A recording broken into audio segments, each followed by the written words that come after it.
ఈ రోజు కథ ఉంటాని జతగా పార్ట్ 24 రచించిన వారు రమ్య గారు. ఇక కథలోకి వెళితే, సావేరు కోసమే మాటు వేసున్న కాళేశ్వర గారు పెట్టిన మనుషులు ఆమెతో పాటుగా ఇంట్లోకి నడుస్తున్న రణధీర్ ఎవరో తెలియక తికమక పడుతూ ఒకరి మొహాలు ఒకరు చూసుకుంటూ బొడ్లో దోపుకున్న కత్తులను బయటకు తీసి ఇంటి వెనుక వైపు చీకట్లో అదును కోసం చూస్తూ నక్కుతారు. ముందే పలానా టైంకి వస్తాను బామ్మ అని సావేరి చెప్పి ఉండడంతో మేలుకొని హాల్లోనే ఉంటారు భానుమతి గారు. సావేరిని బామ్మకు అప్పగిస్తూ, మీ మనవరాలని సేఫ్గా అండ్ హ్యాపీగా మార్చి మీకు అందిస్తున్న బామ్మగారు అంటూ అందంగా నవ్వుతాడు రణధీర్. నిజంగానే సావేరి మొహంలో సంతోషం కనిపిస్తుంటే తృప్తిగా చూస్తూ రణధీర్ చెంపని ఆప్యాయంగా నిమురుతారు. ఇంకా నేను వెళ్తాను బామ్మగారు, బాయ్ సావేరి, ఇంటికి వెళ్ళడానికి సిద్ధమవుతూ అంటాడు. సార్, ఈ టైంలో వెళ్ళడం అవసరమా? అసలే మీ మహల్ ఇక్కడికి చాలా దూరం కూడా. నైట్కి ఇక్కడే పడుకుని మార్నింగ్ వెళ్ళండి. డ్రైవర్ లేకుండా రణధీర్ నిద్ర మానుకుని డ్రైవ్ చేయడం ఇష్టం లేక అంటుంది సావేరి. వద్దు సావేరి, బాగోదు. ఆమెకు అలవాటు పడ్డ ప్రాణం వదిలి వెళ్ళడానికి ఇష్టపడకపోయినా నైట్ టైం ఆమెతో కలిసి ఉంటే చుట్టుపక్కల వాళ్ళు ఏమన్నా అనుకుంటారేమో అన్న ఇంటెన్షన్ అతనిది. సావి చెప్పినట్టు ఈ పూటకి ఇక్కడే ఉండు బాబు, మీ మహలంత సౌకర్యంగా ఉండకున్నా ఇబ్బంది లేకుండా చూసుకోగలములే లాలనగా అంటారు. అయ్యో, ఇష్టమైన దగ్గర ఇబ్బంది అంటూ ఉండదు బామ్మగారు, అలాగే ఉంటాను అంటూ దివాన్ మీద కూర్చుంటాడు రణధీర్. డ్రెస్ మార్చుకుంటారా? మీ బ్యాగ్ తీసుకుని రానా? ఎయిర్ బ్యాగ్ తీసుకుని వాటర్ బాటిల్ తీసుకురా అంటూ కార్కి సంధిస్తాడు. బామ్మగారు, చాలా లేట్ అయింది, మీరెళ్ళి పడుకోండి, సావేరి కూడా వచ్చేస్తుంది. మీరేమన్నా తినడానికి బాబు? ఏం వద్దండి, మేము జర్నీలో తినేశాము. సరే బాబు, సావిని డోర్ సరిగా వేసుకుని రమ్మని చెప్పండి అంటూ ఆవిడ పడుకునే రూమ్కి వెళ్ళిపోతారు భానుమతి గారు. బీపీ టాబ్లెట్స్ అలవాటు ఉన్న ఆవిడ రణధీర్ వాళ్ళు వచ్చే ముందుగానే టాబ్లెట్ వేసుకోవడంతో త్వరగానే నిద్రలోకి జారుకుంటారు. బ్యాగ్ దివాన్ మీద పెట్టి డోర్ లాక్ చేసి బామ్మ కోసం చూస్తుంది సావేరి. ఆవిడ పడుకోవడానికి వెళ్ళారు సావి, మెల్లిగా చెప్తాడు రణధీర్. నేను బెడ్ సర్దుతాను, 5 నిమిషాలు వెయిట్ చేయండి అంటూ తన బెడ్రూమ్కి వెళ్ళి బెడ్కున్న బ్లాంకెట్ తీసి కొత్త బ్లాంకెట్ వేసి కూలర్ అడ్జస్ట్ చేస్తున్నంతలో వెనుక నుండి గట్టిగా హగ్ చేసుకుంటాడు రణధీర్. గుడ్ నైట్ సూర్య. అతని బొగ్గకి పెదవులద్ది ఆ రూమ్ నుండి వెళ్ళిపోతుంది సావేరి. నువ్వు పక్కన లేకుంటే నాకు గుడ్ నైట్ కాదు సావి. చిన్నగా నవ్వుకుంటూ బ్యాగ్ నుండి డ్రెస్ తీసుకొని మార్చుకుంటుంటే రణధీర్ మొబైల్ రింగ్ అవ్వడం మొదలవుతుంది. అంత అర్ధరాత్రి కాల్ నాయక్ తప్ప ఇంకెవరూ చేయరని అర్థమై ఆలోచిస్తూ పాకెట్ నుండి మొబైల్ తీసి లిఫ్ట్ చేశాక హలో బాబాయ్ అంటాడు.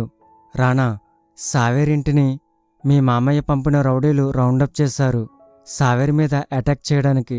కోపంతో రణధీర్ పిడికిలి గాలి కూడా నిలవనంతగా బిగుసుకుంటుంది. అన్నోన్ వాళ్ళని ఏరేసే పనిలో ఉన్నాడు. వాడు బయటే ఉన్నాడా? అవును రానా, సావేరి గురించిన విషయమైతే అతను క్షణం కూడా ఆలోచించడు. నేనొస్తున్నాను. కాల్ కట్ చేసి విప్పిన షర్ట్ బటన్స్ పెట్టుకుంటూ బయటికి నడుస్తాడు రణధీర్.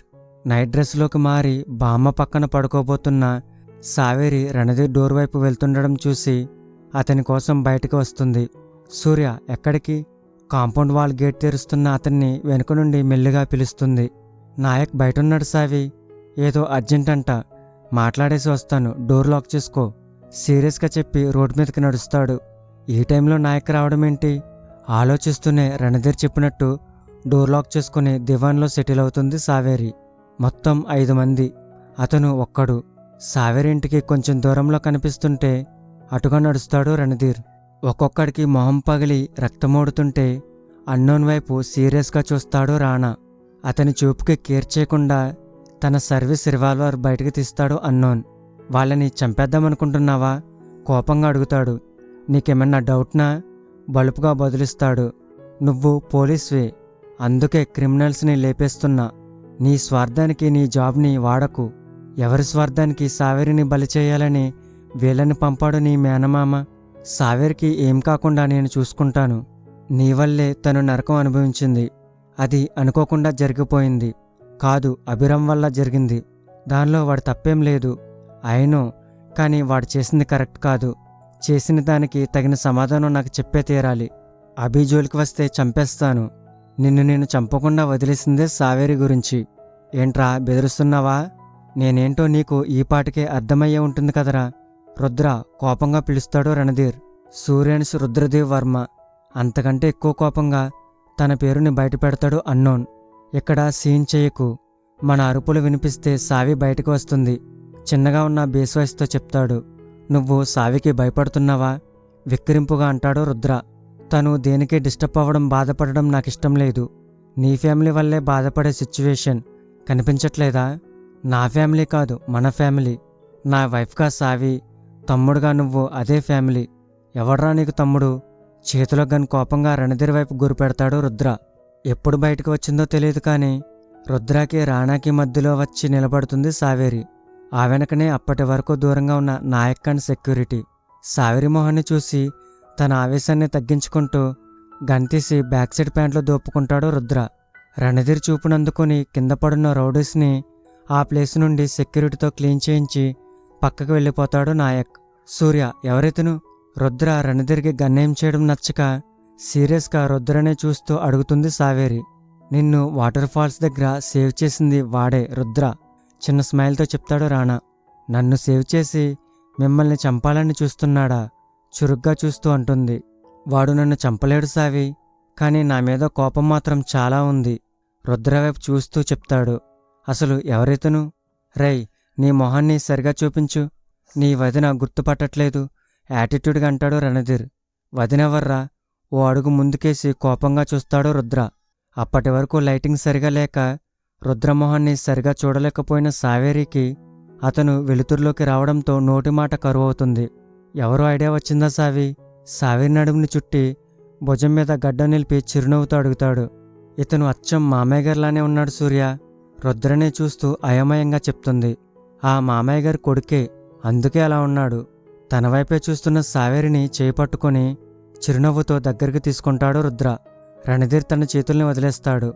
అతని నవ్వు సావేరి మనసులో ఎక్కడో నిక్షిప్తమైన జ్ఞాపకాలని వెలికితీస్తుంటే ప్రాణం ఉన్న బొమ్మల రుద్ర వైపు నడుస్తుంది. అతని చేతిని పట్టుకున్న అతని చేయి ఇంకో చేత్తో కలిసి సావేరి మొహాన్ని దోసిల్లో బంధిస్తే రుద్ర పెదవులు ఆమె నుదురిని ముద్దాడతాయి. చిరునవ్వుతో తన కళ్ళల్లోకి చూస్తున్న సావేరిని ప్రేమగా గుండెకి హత్తుకొని రణధీర్ వైపు కోపంగా చూస్తాడు రుద్ర.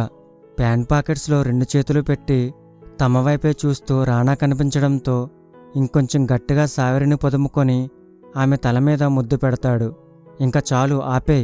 కంట్రోల్ చేసుకుంటున్న కోపానికి రాణా గొంతు గాంభీర్యంగా ఆ నిస్థితిలో వినిపిస్తుంది. ఆపను సావి, నా ప్రాణం, సీరియస్గా చెప్తాడు రుద్ర. ఆ ప్రాణం ఇప్పుడు నా ప్రాణం. నీ ప్రాణానికి నేనే సమస్తం. అందుకే నువ్వు నాతో మాట్లాడుతున్నావు. చాలా ఓవర్ చేస్తున్నావు. ఓవర్ చేయాల్సిన అవసరం నాకేంటి? నా మాట బలిపే అంతా. ఓ రిక్లెస్ ఎక్స్ప్రెషన్ ఇచ్చి బేబీ అంటూ ప్రేమగా సావేరిని పిలుస్తాడు రుద్ర. ఏవో జ్ఞాపకాల్లో కొట్టుకుపోతున్న ఆమె అతని పిలుపుకి తేరుకుంటూ కంగారుగా దూరం జరిగి రాణా వైపు చూస్తుంది. జెలస్, పొసిసినెస్ పోటీ పడుతూ కనిపిస్తున్న అతని మొహాన్ని చూసి నవ్వుకుంటూ రుద్ర నుండి రాణా వైపుకి వెళ్ళి అతన్ని హత్తుకుంటుంది. రుద్ర టచ్ నాకు కంఫర్ట్గా ఉంది సూర్య, అందుకే హక్ చేసుకున్నాను. నువ్వు ఇంట్లోకి వెళ్ళు, నేను వాడితో కొంచెం మాట్లాడాలి. కోపం వచ్చిందా? సీరియస్గా వినిపిస్తున్న రణధీర్ వాయిస్కి తల పైకెత్తుతుంది. కొంచెం. ఓసారి వెనక్కి తిరిగి రుద్ర వైపు చూస్తుంది సావేరి. ఆమె చూపుని అర్థం చేసుకుంటూ ఇంకోవైపుకి తిరుగుతాడు రుద్ర. కోపం తగ్గించుకోండి రాజాగారు, ప్రేమగా రణధీర్ పెదవులు అందుకుంటుంది సావేరి. రుద్రకి నువ్వంటే చాలా ఇష్టం. వాడు నిన్ను లవ్ చేస్తున్నాడు, సావేరి మొహంలోకి చూస్తూ చెప్తాడు. చిరునవ్వుతో మార్ధవంగా రుద్రాన్ని పిలుస్తుంది సావేరి. ఆమె పిలుపు అతని పెదవుల మీద నవ్వు తెప్పిస్తుంటే, లేట్ నైట్ అయ్యింది బేబీ, వెళ్ళి పడుకో, మార్నింగ్ వాడు తీసుకొస్తాడు, ఇంటికిరా అంటూ సావేరి చెంపనిమిరి రాణా వైపు కోపంగా చూసి అక్కడ నుండి తన బైక్లో వెళ్ళిపోతాడు రుద్ర. ఇంకా ఇంట్లోకి వెళ్దామా రాణిగారు? సావేరిని 2 చేతుల్లోకి లిఫ్ట్ చేసి ఇంటివైపు అడుగులేస్తాడు రణధీర్. రుద్ర గురించి మార్నింగ్. సావేరి మాటలు అక్కడితో ఆగిపోతే రణధీర్ అడుగులు ఇంట్లోకి చేరతాయి. భానుమతి గారి పక్కన పడుకున్న సావేరిని చూసి నాయక్కి మెసేజ్ చేసి ఇంకో రూమ్లోకి నడుస్తాడు రాణా.